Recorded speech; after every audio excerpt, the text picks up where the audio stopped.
Assalamualaikum students, this is Mohammad Suleman your aptitude teacher. तो students हमने 100 तक एमसीक्यू जो है सॉल्व कर लिए थे एनईडी के पास पेपर 2021 के।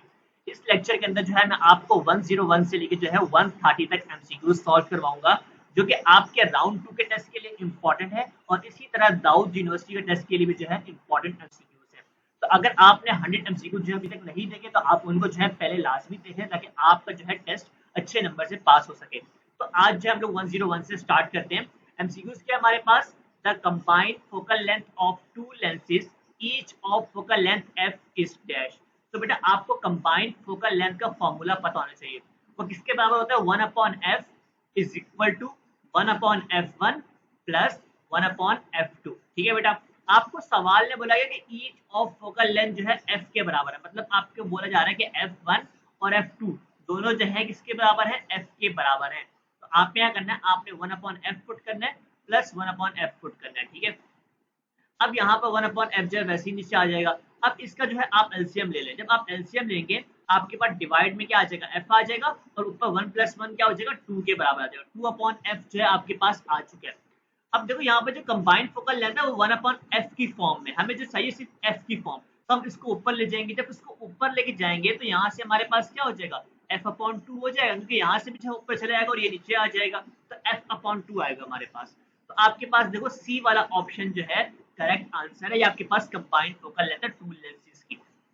102 एमसीक्यूज हमारे पास क्या है, इसको देखते हैं। कि बोला जा रहा है कि the principle of working of moving coil galvanometer. तो ठीक है बेटा, जब आप जो है करंट कैरिंग कॉइल को प्लेस करते हो यूनिफॉर्म मैग्नेटिक फील्ड के अंदर, तो वहां पर जो है आपकी क्या चीज प्रोड्यूस होती है, टॉर्क प्रोड्यूस होती है। तो आपके पास कौन सा ऑप्शन ठीक है, torque on a current carrying coil. ठीक है, प्रिंसिपल क्या है, ये मूविंग कॉइल गैल्वेनोमीटर का प्रिंसिपल है कि torque on a current carrying coil. ठीक है, इसी तरह आपके पास यहाँ से आता है, रिलेशन आता है आई मल्टीप्लाई बाय थीटा।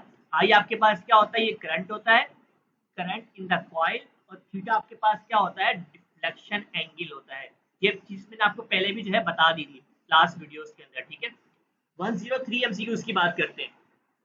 बोला जा रहा है at a height equal to earth radius above the earth surface acceleration due to gravity जो है आपको बतानी है।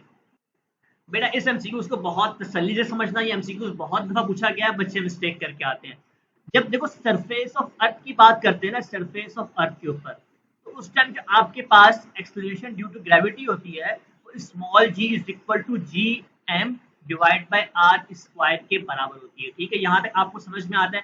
देखो अगर मेरा ऑब्जेक्ट जो है यहाँ पर है, ठीक है, ये अब जो है अर्थ की सरफेस के ऊपर है, ठीक है, तो यहाँ पर जो मेरे पास जी की वैल्यू होगी वो ये वाली होगी, सही है। अब ये जो मेरे पास क्या है, ये मेरे पास है सेंटर ऑफ अर्थ है। क्या है मेरे पास, सेंटर ऑफ अर्थ है। ठीक है, सेंटर ऑफ अर्थ से लेके यहाँ तक का जो फासला है ना, वो आपके पास है रेडियस के बराबर। किसके बराबर है, रेडियस के बराबर। यहाँ तो समझ में आ गया। अब आपको सवाल में क्या बोला गया कि भाई हाइट जो है बराबर है रेडियस के और अबव द अर्थ सरफेस, मतलब आपको यहाँ ये सरफेस है ना, आपको इससे ऊपर जाना है, अबव जाना है। और कितना अबव जाना है कि आपके पास एच जो है आर के बराबर हो जाए, मतलब आप जो है इस पॉइंट के ऊपर पहुंच गए। अब आप इस पॉइंट पे जब पहुंच जाएंगे ना, तो आपके पास अब जो फासला हो जाएगा वो यहाँ से लेके यहाँ तक हो जाएगा, वो क्या हो जाएगा, आर प्लस आर हो जाएगा। ठीक है, आर प्लस आर हो जाएगा। अब देखो इस फॉर्मूले के अंदर पुट करना है आपने, G is equal to G M, तो आपके पास वैसे ही रहेगा। और आपके पास जो यहाँ पर आएगा सेंटर से लेके उस पॉइंट तक का फासला क्या हो जाएगा, आर प्लस आर का होल स्क्वायर हो जाएगा। बेटा इस बात को समझो कि जब यहाँ पर आर आपने पुट किया था ना, उस टाइम आपके पास सेंटर से लेके यहाँ तक का फासला जो कि आर के बराबर था। अब यहाँ पर सेंटर से लेके इस पॉइंट तक का फासला आर प्लस आर हो चुका है। इस पर जो आपने आर प्लस आर यहाँ पे पुट किया है। ठीक है, इसको आप सॉल्व करोगे, जी एम डिवाइड बाय यहाँ आर प्लस आर क्या होगा, 2 हो जाएगा, 2r, और 2 का स्क्वायर क्या हो जाएगा, 4r स्क्वायर। ठीक है, 4r स्क्वायर आ जाएगा। तो ये आपको पता है ये पूरा किसके बराबर है, जी के बराबर है। और आपके पास आंसर क्या आएगा, G dash is equal to G upon 4। तो आपके पास जो है सी वाला ऑप्शन करेक्ट आंसर होगा। बेटा इस एमसीक्यूज को जो है वो आपको चेंज करके देगा। चेंज क्या करेगा, अगर वो आपको बोलता है कि हाइट जो है बराबर है ट्वाइस ऑफ रेडियस के, तो बेटा उस केस के अंदर आपने क्या करना है, आर प्लस 2r करना होगा। और इससे क्या हो जाएगा, आपके पास 3r आएगा, और 3r के जब आप स्क्वायर लोगे तो वो क्या हो जाएगा, 9r स्क्वायर हो जाएगा। आपने इस चीज को अपने जहन में रखना है। ये इस तरह की चीजें जो है वो पूछता रहा है पिछले भी पास पेपर के अंदर। 104 एमसीक्यूज की बात करते हैं कि पूछा जा रहा है कभी ऑडिबल रेंज ऑफ साउंड क्या है जो कि इंसान के कान जो है सुन सकते हैं, उसकी जो है क्या रेंज है। तो बेटा इंसान के जो कान है वो जो है 20 हर्ट्ज से लेके 20 किलो हर्ट्ज तक की जो है ऑडिबल रेंज ऑफ साउंड जो है सुन सकते हैं। तो आपके पास कौन सा ऑप्शन ठीक है? ऑप्शन ए जो है आपके पास राइट आंसर है। 105 एमसीक्यूज की बात करते हैं। बोला जा रहा है कि पी टाइप सेमीकंडक्टर जो है अगर बैटरी के पॉजिटिव टर्मिनल के साथ कनेक्ट हो, मतलब पी टाइप जो है आपके पास पॉजिटिव से कनेक्ट है, और बोला जा रहा है कि एन टाइप जो है आपके पास नेगेटिव से कनेक्ट है, मतलब एन टाइप जो है आपके पास नेगेटिव टर्मिनल ऑफ बैटरी से कनेक्ट है। तो आपके पास जो बाइसिंग होगी वो कौन सी बाइसिंग होगी? तो बेटा ये आपके पास जो होगी उसमें आपके पास होगा फॉरवर्ड बाइसिंग। क्या होगा? Forward biasing. अब आपके पास जो है रिवर्स बाइसिंग कब होती है? जब आपका जो है पी टाइप कनेक्ट हो जाए नेगेटिव के साथ और एन जो है कनेक्ट हो जाए पॉजिटिव के साथ, ठीक है, मतलब दोनों अलग अलग हो जाए, तो इसमें जो है आपके पास क्या होता है? रिवर्स बाइसिंग आती है। तो बेटा आपके पास अभी जो है ए वाला ऑप्शन करेक्ट आंसर है। 106 एमसीक्यूज की बात करते हैं। जा रहा है कि वर्नियर कैलिपर जो है रीडिंग को जो मेजर करता है वो कहाँ तक मेजर कर सकता है कम से कम? तो बेटा आप लोग जो लीस्ट काउंट निकालते हो वर्नियर कैलिपर के अंदर, वही चीज तो आपने यहाँ पर करनी है। जब आप निकालते हो लीस्ट काउंट तो आपके पास जो आंसर आता है 1/10 आता है, जो कि मिलीमीटर के अंदर आता है, ठीक है। तो आपके पास जो है बी वाला ऑप्शन जो है करेक्ट आंसर है।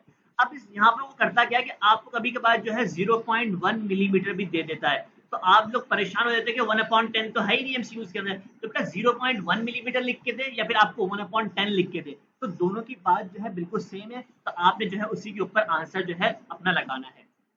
107 एमसीक्यूज की बात करते हैं। A vector which can be displaced parallel to itself and can be applied at any point। बहुत ही सिंपल डेफिनेशन है, आप लोगों ने पहले सुनी भी होगी कि अगर आप किसी वेक्टर को डिस्प्लेस करो, लेकिन आपने किस तरह डिस्प्लेस करना है? उसको उसके पैरेलल में डिस्प्लेस करना है और आप किसी भी पॉइंट के ऊपर जो है उसको अप्लाई कर सकते हो। ये आपके पास कहलाता है फ्री वेक्टर की डेफिनेशन। 108 एमसीक्यूज की बात करते हैं। An electric heater rated as 2 kilowatt. तो बेटा आपको यहाँ पर जो है पावर गिवन है, is used to heat 200 kilogram of water. आपको जो है मैथ गिवन है from 10 degree centigrade to 70 degree centigrade. तो आपको बोला जा रहा है कि आप एज्यूम कर लो कि कोई भी हीट लॉस जो है नहीं है, आपको जो है यहाँ पर टाइम फाइंड करना है। तो बेटा आपको पावर ऑफ वाटर जो है गिवन है 2 किलोवाट के बराबर, ठीक है, 2 किलोवाट, और इसी तरह आपको मास ऑफ वाटर जो है 200 किलोग्राम गिवन है। आपको जो है T1 और T2 गिवन है, तो आप डेल्टा T यहाँ से निकाल सकते हैं। 70 degree centigrade minus 10 degree centigrade, जो आपके पास आंसर आएगा वो 60 डिग्री सेंटीग्रेड आएगा। अब देखो बेटा आपने टाइम फाइंड करना है, तो यहाँ पर कौन सा फॉर्मूला यूज होगा? Q is equal to M S delta T यहाँ पर यूज होगा, ठीक है। अब देखो Q किसके बराबर है? यहाँ पर Q बराबर है पावर इनटू टाइम के। कैसे? ये Q वो एनर्जी है जो कि रिक्वायर्ड है वाटर को हीट करने के लिए, ठीक है। तो ये आपके पास P और T के बराबर होगा, और एम एस डेल्टा टी जो है आपके पास वैसे ही आ जाएगा। अब देखो आपके पास पावर भी गिवन है जो कि क्या है 2 किलोवाट। आप इसको कन्वर्ट करोगे वॉट के अंदर, क्या हो जाएगा? 2000 वॉट हो जाएगा। आपने इसको यहाँ पर पुट कर देना है 2000 वॉट को। मैस आपके पास गिवन है 200 किलोग्राम। अब एस क्या आपके पास? एस जो आपके पास स्पेसिफिक हीट है, जिसकी वैल्यू जो है कांस्टेंट होती है 4200 जूल पर किलोग्राम डिग्री सेंटीग्रेड, ठीक है बेटा। आपने इसको यहाँ पर पुट कर देना है 4200, और डेल्टा टी जो है आपके पास 60 डिग्री सेंटीग्रेड है, और यहाँ से जो आपके पास टाइम है तो आपने इसको सॉल्व करना है। सॉल्व करने के बाद जो आपके पास रिजल्ट आएगा 25.2 एक्सपोनेंट पावर 3 सेकेंड जो है इसका राइट आंसर होगा, ठीक है। तो आप जो है इसको खुद सॉल्व करके चेक करें। एमसीक्यूज 109 के अंदर sensitivity of potentiometer can be increase by. तो आपने इस एमसीक्यूज के अंदर ये बताना है कि पोटेंशियोमीटर की सेंसिटिविटी किस तरह जो है हम लोग इंक्रीज कर सकते हैं। तो बेटा सबसे पहले आपको ये पता होना चाहिए कि पोटेंशियोमीटर की जो डिवाइस है किस चीज के लिए यूज होती है। ये ईएमएफ को जो है मेजर करने के लिए यूज की जाती है, ठीक है। यहाँ तक आपको समझ में आ गया। अब इसकी आप सेंसिटिविटी को जो है इंक्रीज किस तरह कर सकते हो? अगर आप जो है लेंथ को इंक्रीज कर दोगे तो आपके पास जो है इसकी सेंसिटिविटी जो है ज्यादा हो जाएगी लेंथ इंक्रीज करने पे, ठीक है। एक तो आपके पास ये है। सेकंड ये कि अगर आप जो है रिड्यूस कर दो करंट को, रिड्यूस करंट, और करंट को रिड्यूस किस तरह करना है, बाय यूजिंग रियोस्टेट, ठीक है बेटा। तो ये आपके पास दो तरीके हैं जिससे आपकी जो है पोटेंशियोमीटर की सेंसिटिविटी जो है ज्यादा हो सकती है। अभी आपके पास जो ऑप्शंस गिवन है उसके अंदर जो है इंक्रीजिंग द लेंथ है, तो इस वजह से आपके पास बी ऑप्शन करेक्ट होगा। अगर यहाँ पर आपके पास जो होता है reduce current by using rheostat, तो आप जो है उसको जो है मार्क करते हैं, ठीक है। नेक्स्ट एमसीक्यू से 110, ball bearing are use to convert sliding. Ball bearing का जो यूज है ना, वो एक स्लाइडिंग फ्रिक्शन को रोलिंग फ्रिक्शन के अंदर कन्वर्ट करने के लिए होता है। तो आपके पास जो है ए वाला ऑप्शन जो है करेक्ट आंसर है। 111 एमसीक्यू उसके अंदर क्या बोला जा रहा है कि आपको कि मास और वेलोसिटी जो है आप डबल कर दो तो आपकी काइनेटिक एनर्जी जो है क्या हो जाएगी। फॉर्मूला आप लोगों को याद है 1/2 mv², ठीक है बेटा। अब आपने क्या करना है 1/2 वैसे ही लिखा है, अंदर मास आपने देखना है कि डबल हो रहा है तो आपने मास 2 पुट कर दिया, ठीक है। अब जो वेलोसिटी आपके पास वो क्या हो रही है, ट्वाइस हो रही है, तो मतलब 2v का होल स्क्वायर, ठीक है। तो आपके पास आंसर क्या आएगा 1/2, यहाँ पर 2 मास आएगा आपके पास और यहाँ पर 4v का स्क्वायर हो जाएगा, ठीक है बेटा। अब इसको आपने क्या करना है 1/2 वैसे ही रहेगा और 2 4 का क्या हो जाएगा 8 हो जाएगा, ठीक है। तो आपके पास क्या बच जाएगा mv² बच जाएगा। तो बेटा ये वाला 1/2 और ये वाला mv² किसके बराबर है, k के बराबर है, तो आपके पास जो आंसर आएगा 8 के आएगा, मतलब 8 टाइम ऑफ काइनेटिक एनर्जी। तो आपके पास जो है सी वाला ऑप्शन करेक्ट आंसर है। 112 एमसीक्यूज की बात करते हैं कि heat supplied to a utensil of 1250 watt and potential difference is 115 volt. आपको क्या करना है, आपको रेजिस्टेंस जो है फाइंड आउट करना है। तो बेटा यहाँ पर आपको जो फॉर्मूला यूज करना है, resistance is equal to potential difference का स्क्वायर डिवाइड बाय पावर, ठीक है। बी आपने पुट कर देना है 115 का होल स्क्वायर और डिवाइड बाय 1250। इसको आपने सॉल्व करना है, आपके पास जो आंसर आएगा 10.6 के करीब आएगा। तो मतलब आपके पास जो है डी वाला ऑप्शन जो है 10.58 राइट आंसर है। 113 एमसीक्यूज की बात करते हैं। ये एमसीक्यूज बहुत इंपॉर्टेंट एमसीक्यूज है और इसमें बच्चे मिस्टेक क्या करते हैं मैं वो भी आपके साथ जो है डिस्कस करूंगा। अब convex lens of focal length 30 centimetre, आपको एफ जो है यहाँ पर गिवन है to produce 5 time magnified real image. तो बेटा अपने पास एक चीज नोट करो, जब रियल इमेज आपके पास फॉर्म होगी तो मैग्निफिकेशन जो है आपके पास क्या होती है, नेगेटिव होती है, तो आप -5 लोगे। अगर यहाँ पर आपसे बोलता है कि भाई वर्चुअल इमेज है, इरेक्ट इमेज है, तो आपके पास वर्चुअल इमेज के केस के अंदर जो है क्या होता है, m की वैल्यू जो है मैग्नीफाइड की +5 होती है, ठीक है। इसको अपने पास नोट कर लो। आपको बताना क्या है कि भाई ऑब्जेक्ट डिस्टेंस किसके बराबर होगा, आपको ये बताना है, ठीक है। अब मैग्निफिकेशन का फॉर्मूला क्या होता है, m = v divide by u। v क्या आपके पास इमेज है, ठीक है, इमेज डिस्टेंस, और u क्या आपके पास ऑब्जेक्ट डिस्टेंस है। m की वैल्यू आपने यहाँ पे पुट की -5 और u जो है वहां पर चला जाएगा, तो आपके पास v की वैल्यू क्या आ जाएगी -5u आ जाएगी, ठीक है बेटा।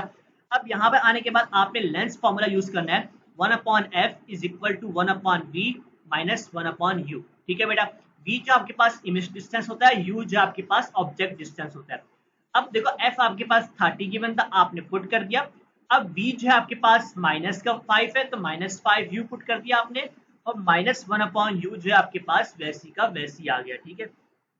अब जो आपने 1/30 को वैसी रहने दिया और यहाँ पर जो आप लोगों ने क्या करना है, एलसीएम लेना है।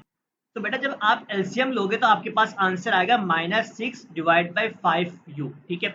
आपने u फाइंड करना है तो आप 5u वहां पर ले जाओगे और -6 मल्टीप्लाई बाय 30 करवाओगे, ठीक है। सॉल्व करोगे u की वैल्यू जो है आपके पास आएगी 36 सेंटीमीटर आएगी और ये माइनस के अंदर आएगी, ठीक है। तो आपके पास जो है ए वाला ऑप्शन जो है करेक्ट होगा। लेकिन मैंने आपको समझाया है, अगर आपसे विजुअल इमेज की बात करेंगे ना तो आपने मैग्निफिकेशन जो है बेटा पॉजिटिव लेना है। अगर आप पॉजिटिव लोगे तो आपका रिजल्ट जो है बिल्कुल चेंज आएगा, उस टाइम 36 नहीं आएगा। तो आपने इस चीज का लाजमी सवाल के अंदर ख्याल करना है। 114 एमसीक्यूज के अंदर the diode which gives off visible light when energised. तो बेटा कौन सा ये आपके पास ऑप्शन है, लाइट इमिटिंग डायोड जो है आपके पास जो है जब एनर्जाइज होता है तो वो विजिबल लाइट देता है। तो आपके पास जो है सी वाला ऑप्शन करेक्ट आंसर है।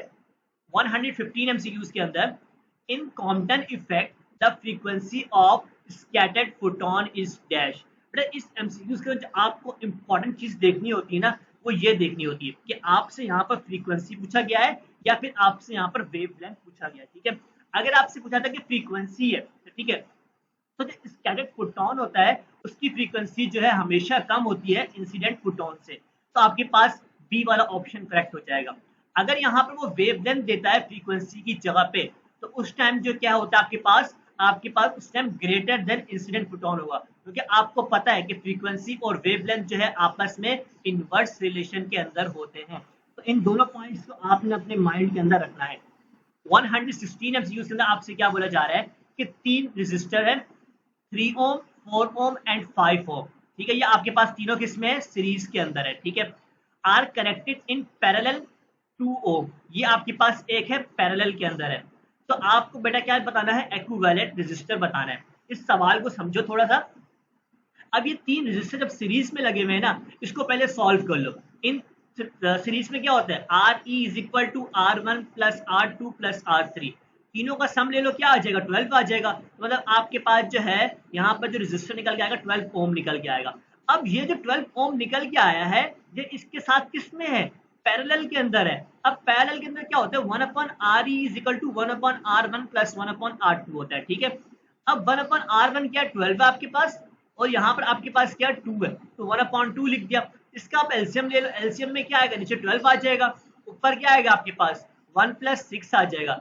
तो यहाँ से आंसर क्या आएगा, 7 अपॉन 12 आएगा। ठीक है बेटा, अब ये देखो आपके पास 7 अपॉन 12 आंसर आया है ना, ये 1 अपॉन आर ई आया है। आपको सिर्फ आर ई बताना है, तो आप इसको जो है इन्वर्स कर दो, इसको उलट कर दो, तो आपके पास आंसर क्या आएगा, 12 डिवाइड बाय 7। तो आपके पास बी वाला ऑप्शन जो है करेक्ट आंसर है। 117 एमसीक्यूज की बात करते हैं। क्या पूछा जा रहा है, भाई आपने एक्सप्रेशन बतानी है अनसर्टेनिटी प्रिंसिपल की। तो बेटा हेजनबर्ग अनसर्टेनिटी प्रिंसिपल जो था वो किसके बराबर था, delta x multiply by delta P और इज इक्वल टू एच के बराबर था, या फिर एच अपॉन 4 भी आपको नजर आएगा। ठीक है, अब इसमें डेल्टा एक्स क्या आपके पास, ये आपके पास होता है अनसर्टेनिटी इन पोजीशन। ठीक है, अनसर्टेनिटी इन पोजीशन, और ये आपके पास क्या डेल्टा बी जो है, डेल्टा पी आपके पास है मोमेंटम। ठीक है बेटा, अनसर्टेनिटी इन मोमेंटम। अब देखो आपके पास बी वाला ऑप्शन जो है करेक्ट आंसर है। तो ये आपके पास था uncertainty principle of Heisenberg. 118 MCQs के अंदर ये बोला जा रहा है कि भाई साउंड वेव जो है क्या होती है, लॉन्गिट्यूडनल होती है, ट्रांसवर्स वेव होती है। ये बहुत इंपॉर्टेंट एमसीक्यूज है, बहुत दफा जो है पूछा गया है। अच्छा बेटा अपने पास कुछ चीज नोट कर लो, अगर वो आपसे पूछते ना कि लॉन्गिट्यूडनल वेव्स के अंदर क्या क्या आता है, तो उसके अंदर जो है आपके पास साउंड वेव्स आती है, साउंड वेव्स, और उसके अंदर जो है आपके पास आती है स्प्रिंग वेव्स। ठीक है, जब आपसे बोले ट्रांसवर्स वेव, तो ट्रांसवर्स वेव के अंदर आपके पास लाइट वेव्स आती हैं, और उसके अलावा आपके पास वाटर वेव्स आती हैं, और उसके अलावा आपके पास रेडियो वेव्स आती हैं, और उसके अलावा आपके पास हीट वेव्स आती हैं। ये तो बोलेंगे सर आपने हमें ये तो बता दिया कि ट्रांसवर्स वेव के अंदर कौन सी वेव्स आ रही हैं, लॉन्गिट्यूडल में कौन सी आ रही है। अब ये तो बताएं कि इन दोनों में फर्क क्या है, ट्रांसवर्स वेव क्या होती है और आपके पास जो है लॉन्गिट्यूडल वेव्स क्या होती हैं। तो बेटा इन दोनों के दरमियान का डिफरेंस जो है आप अपने पास लिख लो, ट्रांसवर्स वेव में क्या होता है और लॉन्गिट्यूडल वेव में क्या होता है, इसको अपने पास जो है नोट करो, क्योंकि ये जो है आपसे पूछ सकता है पेपर के अंदर, इसके एमसीक्यूज भी आए हैं, बहुत दफा आए हैं कि भाई देखो ट्रांसवर्स वेव में क्या होता है, जो पार्टिकल ऑफ मीडियम होता है आपके पास, पार्टिकल ऑफ मीडियम होता है जो वाइब्रेट कर रहा होता है, उसकी जो डायरेक्शन होती है ना वो परपेंडिकुलर होती है direction of projection of wave के, क्या होती है, परपेंडिकुलर होती है प्रोजेक्शन ऑफ वेव के। जबकि लॉन्गिट्यूडनल में क्या होता है कि आपके पास डायरेक्शन होती है पार्टिकल ऑफ मीडियम की, वो क्या होगी, सेम होती है, पार्टिकल ऑफ मीडियम इसमें आपके पास क्या होगा, सेम होगी किसके, प्रोजेक्शन ऑफ वेव की डायरेक्शन के। तो ये जो है बेटा इन दोनों के अंदर मेजर डिफरेंस है, इसको अपने पास नोट कर लो कि ट्रांसवर्स वेव वो होती है जिनकी direction of particle of medium जो है वो परपेंडिकुलर होगी प्रोजेक्शन ऑफ वेव की डायरेक्शन के, और इसके अंदर जो है आपके पास दोनों की डायरेक्शन जो है सेम होती है। 119 एमसीक्यूज की बात करते हैं। Colour of light is determined by dash. तो बेटा इसके अंदर जो आपके पास राइट आंसर है, colour of light is determined by dash, तो वेवलेंथ जो है आपके पास राइट आंसर है। अब आपको पता होना चाहिए वेवलेंथ की डेफिनेशन क्या होती है। बेटा ये आपके पास जो है डिस्टेंस होता है, distance between two consecutive rarefactions and compression.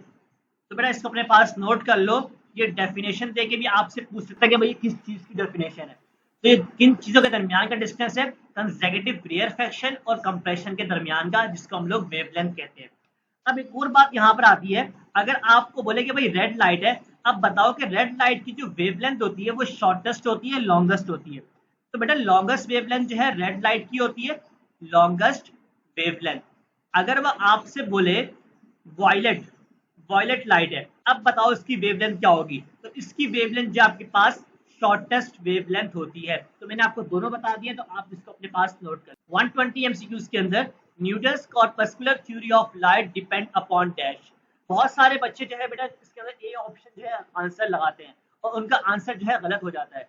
वो देखते हैं कि भाई यहाँ पर न्यूटन लिखा हुआ है तो यहाँ पे भी न्यूटन होगा। नहीं, ऐसा नहीं है बेटा। देखो न्यूटन कॉर्पस्कुलर जो थ्योरी थी उसने कहा था कि लाइट जो है कंसिस्ट होती है वेरी टाइनी पार्टिकल, और उसने उस टाइनी पार्टिकल को नाम क्या दिया था, कॉर्पस्कुलर जो है उसने नाम दिया था। ठीक है, तो इसके अंदर जो आपके पास जो राइट आंसर है वो है रेक्टिलिनियर प्रोपगेशन ऑफ लाइट, जो है इसके अंदर राइट आंसर है। उसने कहा था जो लाइट जो ट्रेवल करती है वो स्ट्रेट लाइन के अंदर ट्रेवल करती है with high velocity.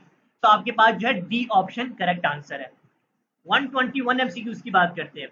Beats are produced with the help of two sound waves of amplitude 3 and 5। आपको A1 गिवन है और A2 जो है आपको गिवन है, मतलब एम्पलीट्यूड गिवन है। आपको फाइंड क्या करना है, ratio of maximum and minimum intensity, मतलब आपको I max divide by I minimum जो है बेटा फाइंड करना है। तो आपको पता होना चाहिए कि आई मैक्सिमम किसके बराबर होता है और आई मिनिमम जो है किसके बराबर होता है। आपको एक चीज मैं बताऊं कि इंटेंसिटी जो है ना डायरेक्टली प्रोपोर्शनल होती है एम्पलीट्यूड के स्क्वायर के। ठीक है, अब आई मैक्स के लिए आपने क्या करना है, आपने A1 प्लस A2 का जो है पहले सम लेना है। तो सम लोगे तो क्या आएगा, 3 + 5 आ जाएगा, और 3 + 5 क्या हो जाएगा, 8 के बराबर आएगा। अब इस 8 का जो है आपने क्या करना है, स्क्वायर लेना है। क्या करना है, स्क्वायर लेना है। अब डिवाइड में आपने आई मिनिमम निकालना है। तो आई मिनिमम में क्या करोगे, माइनस करोगे, A1 माइनस A2। आपके पास आंसर क्या आएगा, -2 आएगा। -2 का जब आपने होल स्क्वायर कर लेना है यहाँ पर। ठीक है, यहाँ पर क्या आएगा 64, यहाँ पर क्या आएगा 4। सॉल्व करोगे 4 1 4, 4 16 64। तो 16:1 जो है आपके पास राइट आंसर है, डी वाला ऑप्शन। अगर आपको बोलता है ना कि I minimum divide by I maximum, तो उसके इसके अंदर आपके पास जो है 1:16 आंसर आता है। ठीक है बेटा, इसको आपने ख्याल करना है इसका। 122 एमसीक्यूज की बात करते हैं। एक गैल्वेनोमीटर की सेंसिटिविटी जो है आपने इंक्रीज करनी है, तो आप किस तरह जो है उसको इंक्रीज कर सकते हो। तो इसको जो हम लोग देखते हैं फॉर्मूले की हेल्प से। तो फॉर्मूला आपके पास क्या है सेंसिटिविटी का, S = phi divide by I। ठीक है, अभी जो फाई आपके पास ये बराबर है N, B और A के, और डिवाइड में आपके पास क्या है C के बराबर, ये आपके पास आ गया। ठीक है, अब इसके अंदर आप देखो, आपको बताना है sensitivity of galvanometer will increase. ए जो है ना आपके पास, ये क्या है, एरिया, एरिया बराबर है πr² के। ठीक है, अब रेडियस का और सेंसिटिविटी का ताल्लुक जो है आपस में डायरेक्ट रिलेशन है। अगर आप रेडियस को इंक्रीज करोगे तो आपके पास एस क्या हो जाएगा, इंक्रीज हो जाएगा। तो आपके पास बी वाला ऑप्शन करेक्ट आंसर है।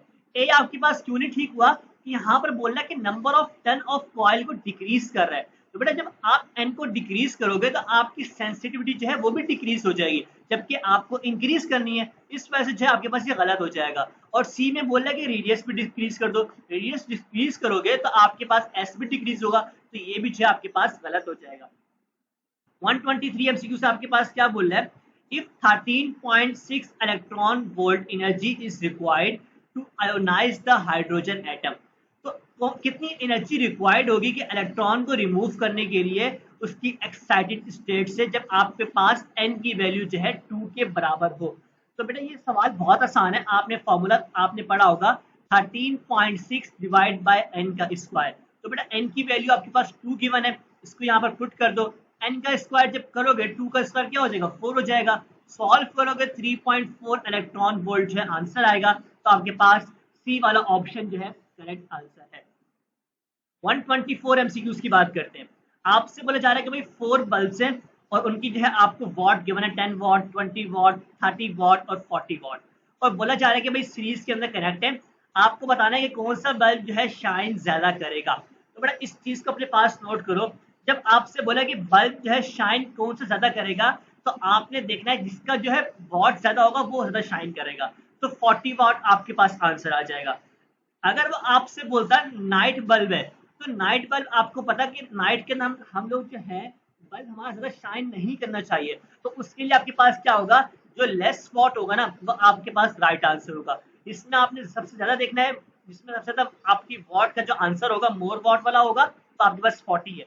अगर यहाँ पर नाइट का आपके पास होता तो आपके पास 10 वॉट जो है राइट आंसर होता। 125 एमसीक्यूज की बात करते हैं।